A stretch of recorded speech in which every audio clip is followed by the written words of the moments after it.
Gdje ste ljudi? Konačno. Snimamo opet Clash Royale. Nešto sam uradio, ne znam nija šta. S ovim YouTube-om. Sad neću da dinem taj YouTube, samo ću da uploadujem klipove i da gledam klipove. I da subscribe-om i lajkujem neke klipove i da dislajkujem klipove Klovnu ubici, onom koji izjeva kukuruzne trašnje, ali nije bitno to sad. Bitno da igramo Clash Royale. I da smo u klanu od Kovalske. Da, ljudi. Bio sam i u klipu, imam sliku kad da vam pošaljem, ne znam kad. Pokazat ću vam sad da vam pošaljem. Samo sekund. Evo ga Kojot. Da nađem Kovalsku. Ona je na 3000 i nešto, ja mislim, trofeja. Nije. Da sam i prošao. Prošao sam Kovalsku. Sad ću da je nađem. Ovdje negdje je Kovalska. Evo je Kovalska. Evo, to je njen dek.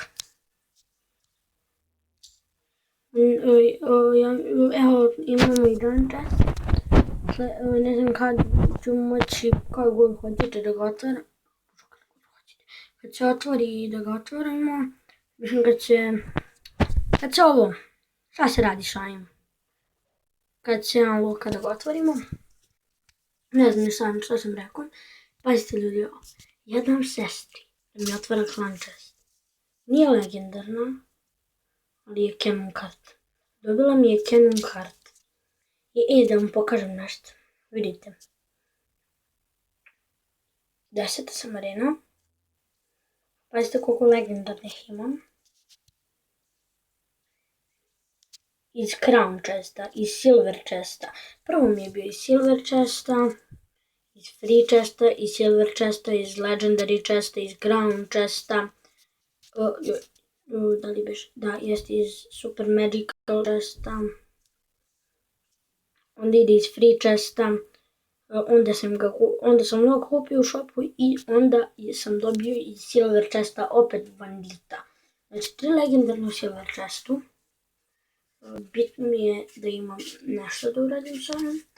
Ne vez da to je bilo to, uglavnom sam samo teo da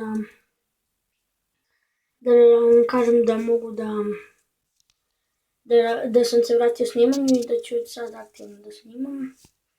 Pa očekujte novi video uskoro i samo da vas zamolim, ko zna, nek mi u komentarima, molim vas, napiše kako da izeditujem na telefonu. Ako može, hvala vam, doviđenja. Što mi je rekao?